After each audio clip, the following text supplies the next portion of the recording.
Hey everyone, welcome to the Withering Effect, episode 138. Today's date is April 3rd, 2022, and I am Duds, or Duds Versus, known to the rest of the interwebs. And I'm Jimbo. You may know me as Jimbo Slice 23. So what have you been up to this week, Duds? Massive stuff. Pretty big week, I saw. Yeah, I released what some people are calling Minecraft movies. Mm-hmm. Not really, but my big crossover with Channel 64. Huge shout out to all those guys, because they made it happen. Mm-hmm. And it was a lot of work. There were points where I was like, man, I could do this better, I could do that better. But between the amount of editing time in there, I think I mentioned this in my episode I'm recording right now, there's like 100 and something clips that I did in replay mod, and it's just like, Wow. ugh. And replay mod, it was getting tricky because if you toss something out of your hand, it would create a duplicate in replay mod. In Minecraft, it didn't. Like, I physically would throw something and it would disappear or whatever. But in replay mod, it created a duplicate. So anytime I tossed something, I had to make sure to scroll through my hotbar just to make sure it would erase the duplicate. Huh. Then, if I had something happen, I'm hoping you guys have seen this episode. If you haven't seen this episode, please go watch it. I seen it. Think I know what you're talking about. Yeah, when I fall and a totem of undying goes off. Yes. That totem of undying animation, if you look closely, every time I made a cut, the totem animation went off again. I saw it a couple times, not every time. Right. But there's also the time where, in between a cut, you would be like off screen and hurry up and whip into your spot. Yes. I noticed that one too. That happens to me. I kind of just cut that out. I tried cutting a lot of it out. Yeah. But there was stuff I would miss. And I'd be like, I've already done hours of editing for this 5-minute clip. I'm done.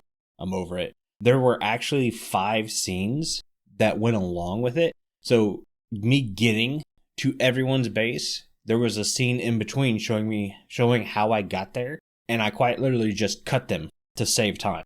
I was like, no, this episode's already 24 minutes long, which is one of the longer episodes this season.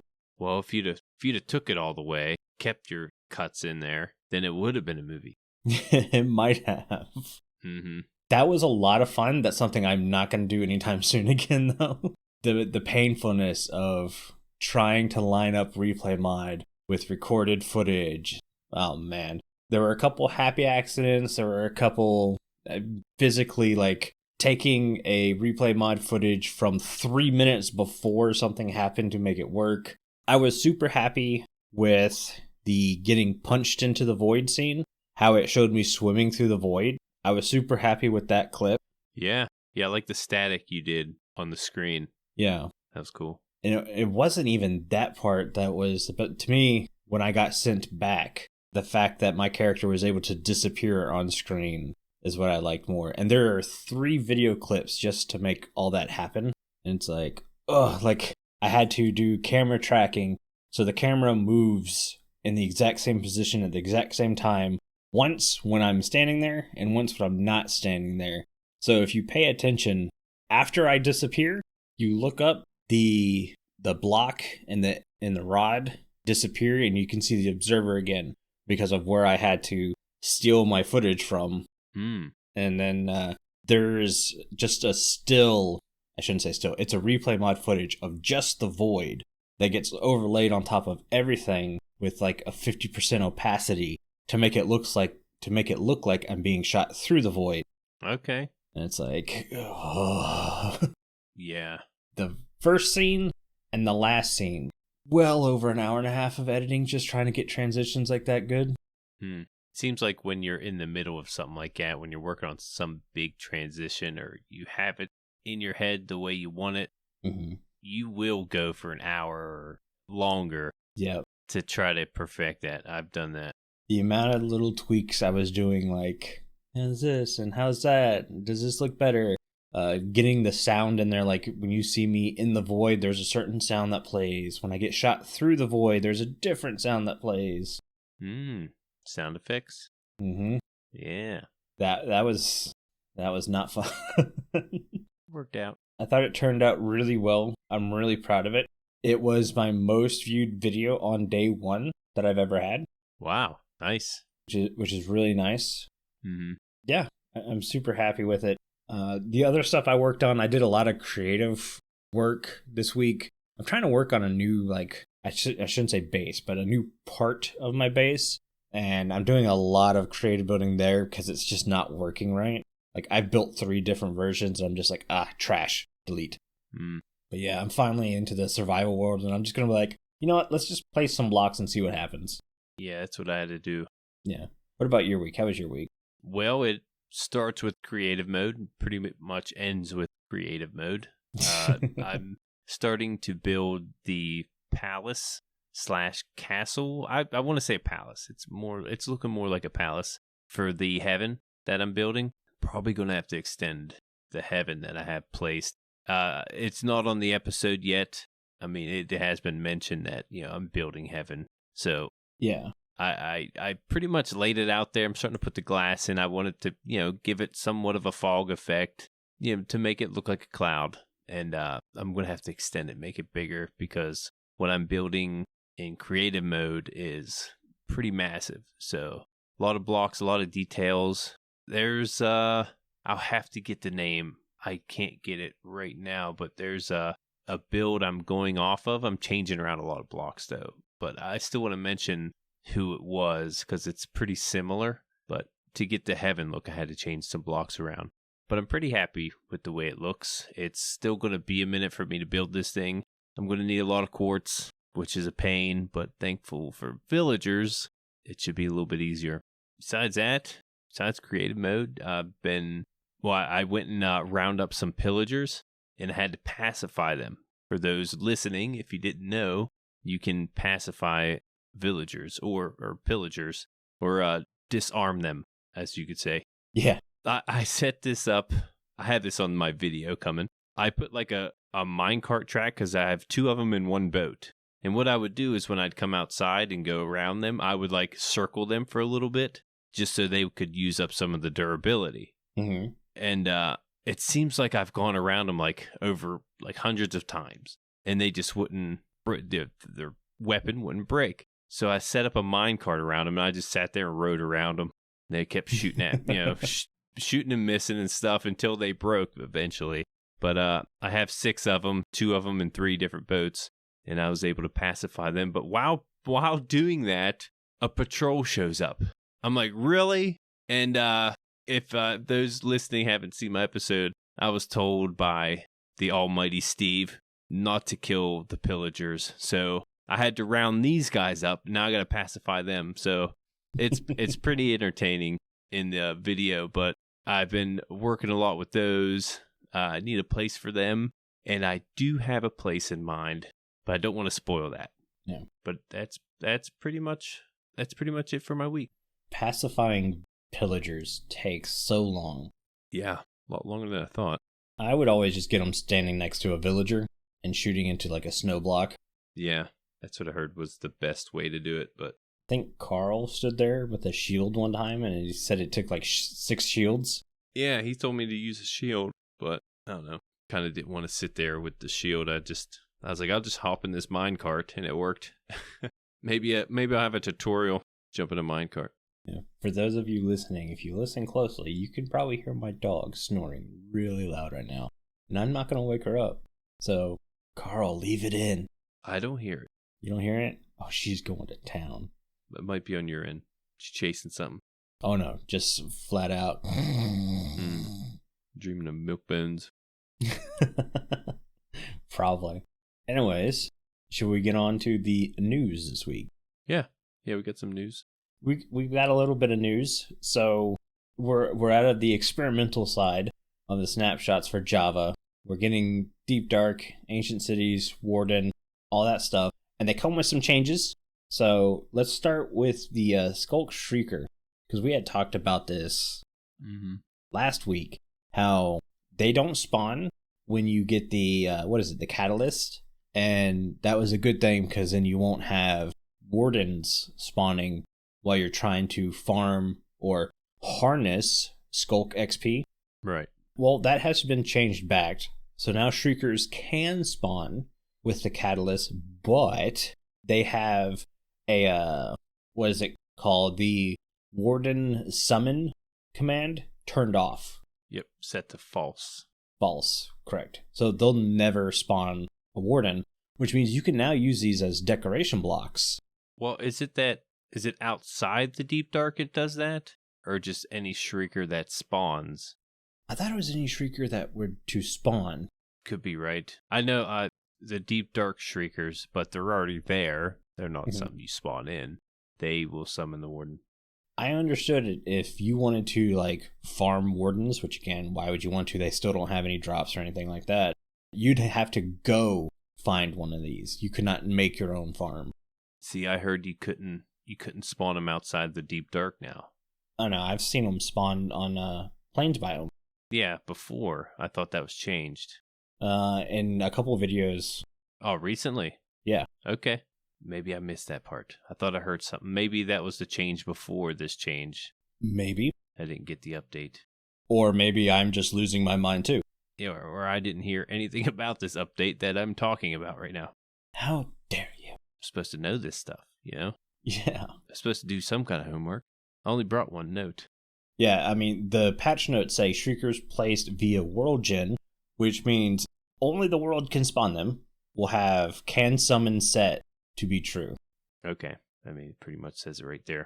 Yeah. When Shrieker is placed or generated via Skulk Spread, can summon is set to false. It didn't say anything about where they can be spawned or any of that stuff. Yeah, it would. So if you're going to pick it up and place it, though, you've erased the world gen. So it's no longer a world generated skulk. It's a place skulk. Right. So you can't really have the Warden outside the Deep Dark. Correct. Okay. So I'm kind of right. Well, you can't spawn it. Yeah. All right. No, that makes sense. Let's see. Another thing we talked about last week were the chest boats. Mm-hmm. And how if you break them, they stay chest boats. And I mentioned that is kind of dumb because it didn't match hopper minecarts and all hopper chest or minecart chests and all that stuff. Yeah. Well, instead of changing chest boats, they changed everything else. Right. The one time we stuck up for Bedrock, we felt like they had it right. They should break. Yep. Your items come out, and no. They said, no, Jimbo and Duds, you're wrong. Yeah. We're going to change everything else. What up, Bedrock? We finally said you guys do something right, and Mojang's like, nope. Mm-hmm. Bye-bye. So yeah, now when you break your hopper minecart, it comes in one piece. Mm-hmm. And can you take it apart though? As of right now, there's not a way to take it apart. Okay. But it is useful if you have a farm with a ton of hopper minecarts in it. You can just break the hopper minecart when it's not in use and then dispense it to redeploy it. Yeah, that's pretty cool. So that is a welcome change. Mm-hmm. That is one good thing from this. But I just felt like you can always just stop the cart where it's at. Why pick it up and move it? Because it still stays as a live entity, which could cause world lag. Yeah, that's true. Not that big of a deal if you got like 1, 2 to even 5. But if you got 40 of them running around, might be worth it. And some people have, farms with minecarts that don't stop either. Yeah, I've got a few, but just a few. It's not too bad. Another thing that was mentioned and talked about was a Redstone tutorial area. Mm-hmm.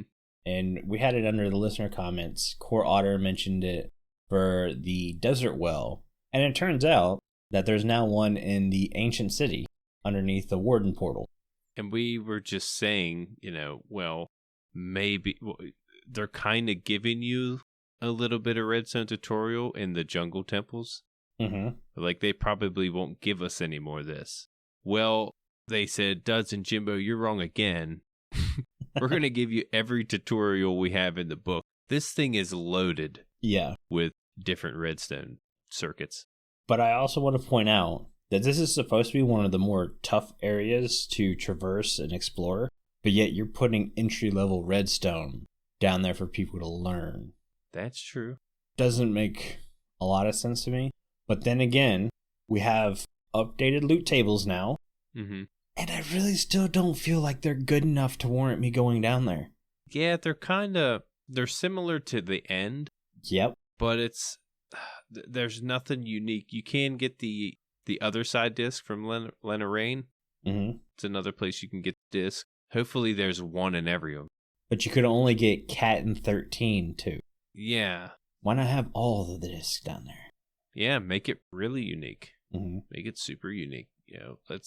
I'm still hoping there's something else to go down there. I do have a feeling it has something to do with the portal. But as of right now, they just underneath the portal is where all this redstone is. Mm-hmm. And like you said, it's not, I mean, some of it looks a little complicating, but some of it's pretty, I don't know, straight up. It's like, yeah, everyone knows how that works. Yeah. Well, some people probably won't, but are they willing to travel into ancient cities to learn it? Right. When you can just YouTube it. Right, you could just YouTube it.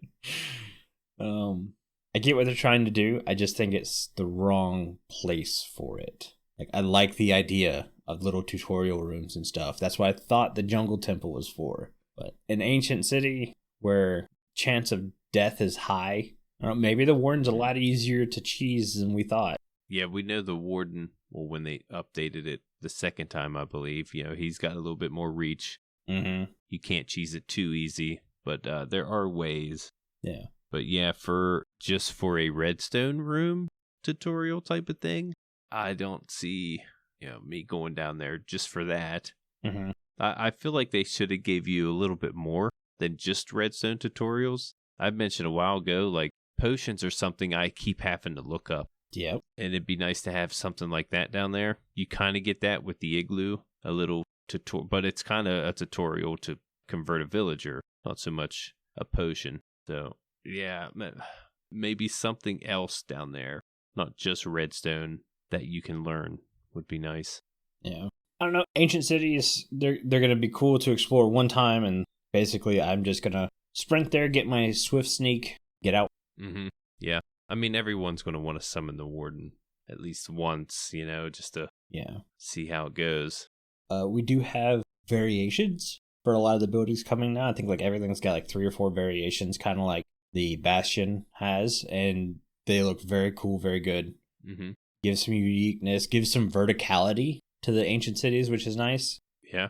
So all of them won't be the same, so that's nice. Yep. They added a a cold room or an ice room? The ice block room. Yes, that's what it's called. Which is, I don't know. I mean, there's snowballs in there. There's some unique loot. Yeah, there's like some packed ice in there.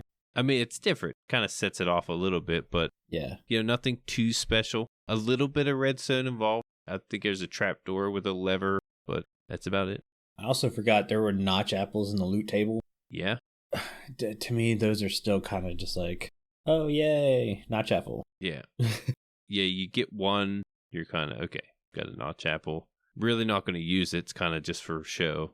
Yeah. Or you eat it to get the 1 advancement. Right. Yeah, I'm one of those players. I don't give a crap about the advancements. Me neither. I get they're kind of supposed to help new players along with the game, but I see a lot of people like, let's try to get all the advancements, and it's like, why? For like a mini game, I could see that being fun. Mm-hmm. I saw, some UHCs. Yeah. Where they, see who can get the most advancements. I find that entertaining, but mm-hmm. when I'm playing the game, I'm never worried. Like, if I get advancements, cool. If not, oh well. I'm not trying to go through all the biomes in the Nether. Yeah. Or in the overworld to get that advancement, but exactly. If I do, cool. That's exactly the way I am. I do like to get a return to sender, though. That's always fun. Yeah. Just to feel like a cool guy. Or the sniper duel. That's a fun one. Yeah, hit the skeleton from so far away. Mm-hmm. Yeah, that one's cool. I guess there are some cool ones, but like I said, if I don't get any advancements, I don't really mind. Let's talk about April Fools. Yeah. What an... Yeah. I would like to call it a disaster. I don't know if that's the word. I wasn't too big of a fan, to be honest. No, I wasn't either. It's definitely Mojang being Mojang and trying to be trolly. The problem is with some of the April Fools, we've seen like what the game can do with like the infinity dimensions. Mm-hmm. It's like, that was really cool, showing like, hey, the game can do stuff like this. Check this out. Whereas this April Fool's was just a high-end regression and felt kind of like a backhand to everyone who's been wanting an inventory update. Yeah. Like, well, here's your inventory update. We got rid of it. It's like, no, maybe not do that. Yeah, but to explain the April Fool's, it's called one block at a time. Yeah. And this made your inventory one block. Not only that, you'd have to hold it on your person. Well, and here's the funny part. It's not even one block because you can still use your offhand in Java. So you can hold 2 blocks. Right. Yeah, that too. And they seem to hold it above their head, or at least mobs. They hold mobs above their head. That's the one thing from the update I thought was real cool, was the grabbing a mob and carrying it above their head. Mm-hmm. It would make transporting villagers so much easier. Yeah, the villagers are holding villagers. Yeah. That was pretty funny. There are some, funny things. I get it. It's April Fool's. It was supposed to be a joke. Yeah. But kind of had to go out of your way to, put it in there and to play with it. I might go. I didn't mess with it at all. Wasn't really all that interested. Mm-hmm. But I could see it being entertaining for maybe 5 minutes. Yeah. I did see some pretty neat clips people were able to do. I think Wintergrave, where he grabbed a chicken and was able to flutter all the way down into like the depths of a cave. That was pretty cool. Mm-hmm. I saw someone throw a kelp block in the nether and it created water source. Really? So you could have water in the nether. I didn't see that. It's pretty neat. Yeah, it really wasn't anything I felt like was worth playing with. So I didn't even download it. Yeah, I remember when they would do April Fools before, they would actually put it in the game. Like they would mess up the text, the textures in vanilla. And now it's kind of like you have an option to play with the April Fool's snapshot or not. Not like that. Mm-hmm. Should we move on to listener comments? Yeah. I don't think I can think of anything we're missing. But we don't have any listener comments either. Yeah. Very much a quiet week on the Discord. Thanks for those comments. Thanks for that, Jimbo. Yeah, if you guys would like to comment, we pull comments from our Discord, and the Discord is the only place where you can talk to everyone who works on the show easily. Just take Link's word for it. Hello there, miners and crafters. This is Link. Come and join me on the Withering Effect Discord. It's a great place to hang out with the people that work on the show and other fellow listeners like yourselves. The link is in the show notes.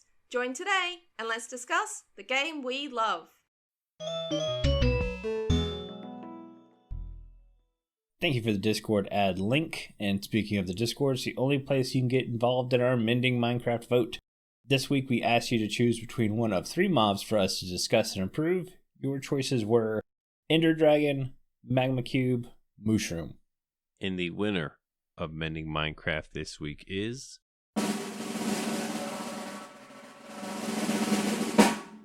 Ender Dragon. Like there was even a choice. Yeah, well, there's 2 other choices: a Magma Cube and the Mushroom.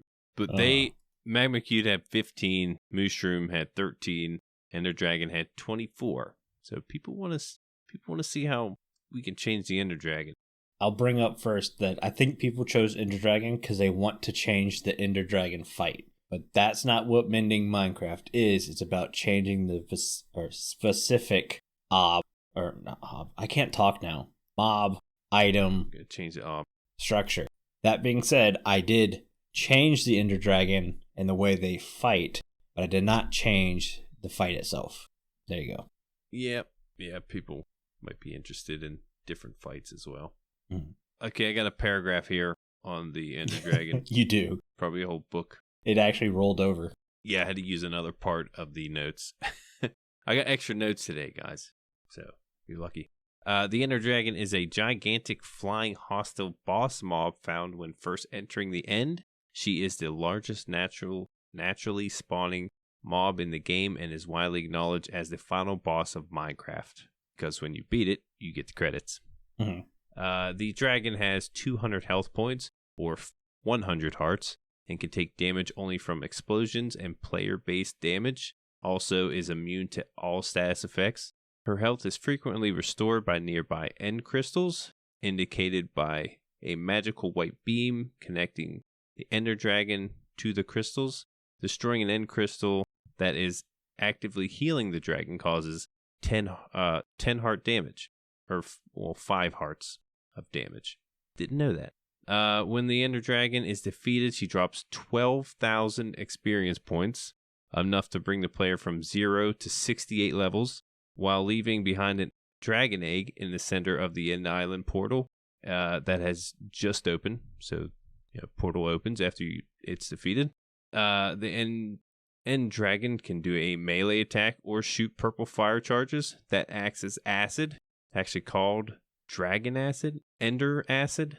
I didn't know there was a name for it. Thought it was dragon's breath. Yeah, same here. But this can be gathered up and bottled into bottles, known as dragon's breath. Players can resummon the ender dragon by placing 4 end crystals on the edges of the exit portal, 1 on each side. You want to look it up where to place these things, because you can mess that up. There was a way for the longest time where you could cheat it, and you can do it with 2, I think. Yep. You can take out part of the portal. I don't know if that's still around. I think it's been patched. Okay, fixing the dragon. Let's get some easy things out of the way. 1, I want to hatch the dragon egg. Yeah. I really do. No function as of right now. Exactly. At least at one point it was used to break bedrock. Whether or not it still can, I don't know. I don't think. At least the way they used to use it, break it, doesn't work. I know there's a way to duplicate it, but yeah, you could duplicate anything. Mm-hmm. The second is randomize the flight. And this will help randomize the fight. Because as of right now, the dragon flies around in a circle, and then finally lands on the perch, flap, flap, flap, and then gets up and flies around in circles. All that good jazz. Maybe have swooping attacks and stuff like that in there. It has the ability to do this stuff, but right now it's shooting from a high distance, and it's relatively easy once you understand what's going on, where this is going to have a detriment to your fight. So, okay, when the dragon's on a perch, don't stand near its mouth because it's going to spit acid all over you, according to what you said. We didn't know it's dragon's breath. Always go for the butt, but let's change that up a little bit. Maybe it stays up high a little bit longer, but has some low flying areas. The other is, I would like the dragon to land and walk around. That'd be cool. Yeah. Maybe like it would charge the player or something. Yeah, give it something different to attack. Different kind of attack. Right. I think that would be pretty scary, have that dragon land and run right at you. Mm-hmm. And then the final thing, maybe it would have a wind blast or a roar. So maybe while it's on the ground doing charging and all that stuff, maybe it can scream. Because when a dragon hits you and it flings you? Mm-hmm. Oh, yeah. Maybe have that in its wings. So it'll land and it'll charge you and then stop. And then you see it start flapping its wings to build up the ability to knock you off the platform. Yeah. So you're changing up the fight without changing just the fight. This is what I said. I'm giving the dragon more abilities to change the fight, which is what everyone wants. They want the fight to be different. They want it to be a bit more difficult. But I didn't just change the fight. I changed the dragon itself. Yeah, sorta. Sorta? What would you do? What, to change the dragon? Yeah. What would you do to change the dragon and make the fight more fun without directly changing the fight? Oh, I thought you meant just the dragon itself. Change it. Make it look different. That's what I was thinking you were saying. Well, I mean, I could do that too, but I know why the dragon got picked. Yeah. And it was to make the fight more fun, more challenging. So I was trying to change the dragon to make the fight better. Mm-hmm. That makes sense. I was giving the people what they wanted while at the same time not defying the rules of mending Minecraft. Yeah, I mean, the only thing I could think of is give it more attacks. Yeah. You did mention the blast attack or wind attack. I don't know, for instance, you got Charizard Pokemon. He's got all kind of attacks. He can do all kinds of stuff. Tackle attack, flamethrower. And I mentioned the charge attack. Yeah. It kind of does that melee thing that I mentioned in the notes, but yeah, that can be avoided. It does hit hard when it does that, and then you gotta worry about hitting the ground. But Mhm. I mean, it's really not difficult to beat the dragon nowadays. If it's your first time or you're playing on hardcore, it does make it a little bit more intense. Especially when you have an elytra. The dragon fight's super easy. You just fly around shooting all the crystals. Mm-hmm. And you can technically, when you get to the end, not fight the dragon, get your elytra first. Yep. Just pillar out there. Mm-hmm. And then come back and, like you said, it'd be a lot easier. It's like cheesing it. Yep. In that sense. It can be done. I've seen it done.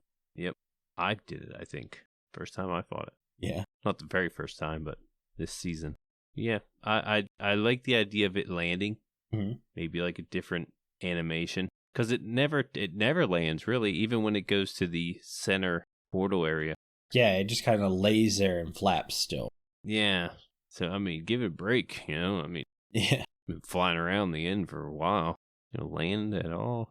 It would be neat. I don't know. It would be neat to see just like a random dragon in the end. Just like not in the center, just like elsewhere. Mm-hmm. Because I like the fact that you get all that XP. Like I said, 12,000 experience points. Yeah. After you summon it again, I think it's 500 experience points. It's really not many. Mm-hmm. It's a good bit, but not compared to the first time. But maybe those dragons out there, that would be the reason to kill these things. I mean, besides you defending yourself, but to get some more experience points. I mean, no way to farm them.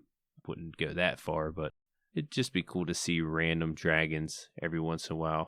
The spot between the main island and the other islands, that big void of emptiness, would be a great spot to have dragons in there. Because then you're not changing up the end as we know it. But if you're really wanting to, you can go fight dragons over the void. Ooh. That would be really cool. Yeah. There's not any end crystals to heal it up, so You're right. It's definitely a challenge with just the void being there. Mono. I have a hard time getting centered if I don't have like a chunk borders. That helps. Yeah, I know exactly what you're talking about, and that's why I think a dragon fight over the void like that. Mm-hmm. Oh. Then again, how are you going to get the XP? It's kind of going to fall into the void. Maybe it's got slow falling on the XP when they fall. Yeah, you kind of got to swoop it. Yeah, you definitely wouldn't want to fight it just for the XP in that situation. You're right. But it'd still be a cool fight. Mm-hmm. Yeah, there's the fact that it only drops XP. Like, you don't get an item, just that egg. Mm-hmm. Like, if it were to drop anything, sometimes we make it to where they drop elytras. Some SMPs do. We've done it before. Yeah, I've got that on my single-player world. Dragon were to drop an elytra. Yeah. Mainly because I didn't want to have to spend the entire time pillaring out, looking for more elytra in the end. Especially if you're playing by yourself. It's like, you're going to find the elytra. It's just now how much time are you willing to spend on it. And I've made mention that my time is very small. So, especially in my single player world, knowing it was just me, I couldn't rely on server mates to build farms that could help me along or buy something from shops. I made sure that my single player world was like a testing ground for new ways to play. Having the dragon drop an elytra was a nice thing, actually. Mm-hmm. Yeah, definitely comes in handy. Yeah, I see not doing it on a server, but I think we had it on Comicraft for a while. Yeah, but it was random. It wasn't every time. Yeah, and that was because I knew we'd have players run to every end city within 10,000 blocks and take all the elytras. Yeah. That's the problem when you play on a semi-public server. That happens. It happens. But should we get into the topic? Because Carl's wanting our shows to be a little bit shorter. He's got a lot of work coming up, so I don't blame him. But for the next few weeks, we might have a little bit shorter episodes. So we're just going to jump right into it. Just try not to leave anything out. Yeah. Try to cover everything. Which also means if you want to leave more comments and stuff, more than likely, we'll give you guys a priority. Yeah. I always love answering questions and comments. Like the ones we have for the post show today, super, super happy for. Yeah. Anyways, this topic was by Jimbo this week. Yeah. It's a pretty big thing going around. Mm-hmm. And I was kind of like, Okay. It's a little bit different how we're going to do it. Yeah. Do you want me to explain it? Yeah, go ahead. We're going to talk about this new dimension. Okay, a lot of people speculate. It's almost given to us that there's going to be a new dimension coming to Minecraft. And we've talked about a little bit, but we really haven't gone into depth what our expectations are, what we expect from it, and how this came to be type of deal. Yeah. So we're not going to like back and forth what's your number 1, 2, 3 thing. We're just going to have a discussion about this. But that'd be a good idea. I'm going to start the discussion with, I'm worried about topics like this because as much as we fully expect a new dimension coming soon, Mojang has been dead set against announcing anything like this. Mm-hmm. I don't want people twisting our words and saying, well, they said a new dimension's coming. We have no inside knowledge. We're just talking to talk. Yes. Yeah, we don't know, but they shouldn't have gave us a giant portal in the deep dark. And called it a portal. Yeah, and then called the mini structure a mini portal. So that's like the biggest thing on this thing's got to be a dimension. Yeah. And before we start, I have a couple more theories on this thing. Okay. King B Dogs got hired in. We had him on the show. Mm-hmm. And before he went to Minecraft or Mojang, he made a mod called the Ether.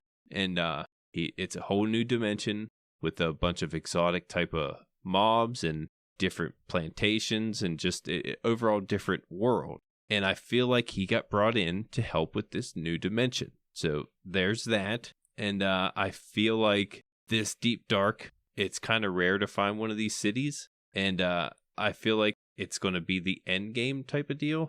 Mm-hmm. But, well, then again, you do have the credits after the dragon fight. That's the only thing throwing me off here. It's the only thing throwing me off. But I feel like there has to be something in the end for you to bring back to get this portal open. And it's not there yet. Maybe it has something to do with the dragon egg. Maybe what we were talking about, maybe the dragon dropped something for you to light this thing. I don't know. Mm-hmm. But if there's only so many of these deep dark cities, or whatever they're called, pretty sure I'm saying it wrong, ancient cities. Yeah. There's only so many portals, so it's got to be a pretty rare item to light. And I have a feeling it's not going to be a flint and steel type of deal. Now, I will start with, I don't think King B-Dogs was brought in because of a new dimension. I think it's because he's got really good modding skills, and it seems like a perfect fit for Mojang. Oh, he's definitely a good mod, that's for sure. I'm not saying that. I think the fact that he helped create the Aether mod is a huge plus, and it works well for Mojang. And it works well in said theory. Mm-hmm. There's that. Yeah, he helps with a lot of different mobs and everything. Mm-hmm. He actually does a lot, and it does a lot with just the community in Minecraft in general. Yeah. Not just the Aether, but I feel like it's a big part of it. But let's start into, like, what goes into a new dimension? Like, what do we want to see from something like this? Like, we've mentioned before, it just can't be another overworld, right? Mm-hmm. I don't expect to see, like, grass. Like, you go into the nether, you have netherrack. You go into the end, you have endstone. So I feel like we're going to get a completely different block of terrain. It might be involving Skulk. Mm-hmm. But then again, I'm thinking there would be so much XP around. Yeah. Like, you can go there and just mine XP. So maybe something different than that. But I feel like it being in the deep dark, Skulk would have to be involved somehow. So that's my first theory. But I would like to see the terrain not to just generate as if it was the overworld or the end. The end kind of generates like the overworld, except it's in a void. The nether's a little different, the way that terrain generates. But I would like to see something completely different if they could. Yeah. I like where they went with the nether update. Mm-hmm. The nether update is, to me, is that foundation stone. Because remember, we had the end update once before. Everyone was like, oh, yeah, this is great. And then, like, after 3 months, we were like, oh, this is boring. And then we got the nether update. And I've always done I go in and get my stuff and get out. But visually, the nether update is a huge improvement from what was there. And it feels lively. Yeah. So to me, that's the foundation for any new dimension moving forward. So the vegetation will need to be different. We got warped and crimson wood. We got the nylium. We got fungus. We need some kind of different vegetation. Possibly food.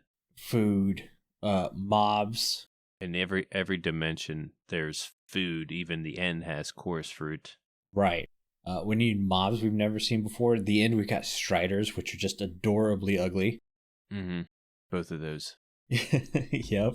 I'd like to see something like that. Even something to maybe interact with, like, the piglins. Yeah. How you can interact with those. That would be cool. Yeah. But completely maybe alien looking. Not something we can recognize as a pig or a villager. Mm-hmm.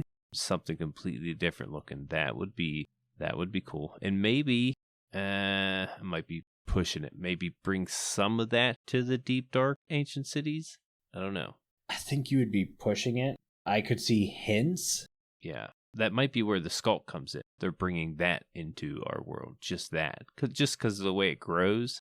Maybe some way it made its way through the portal in these ancient cities. Yeah.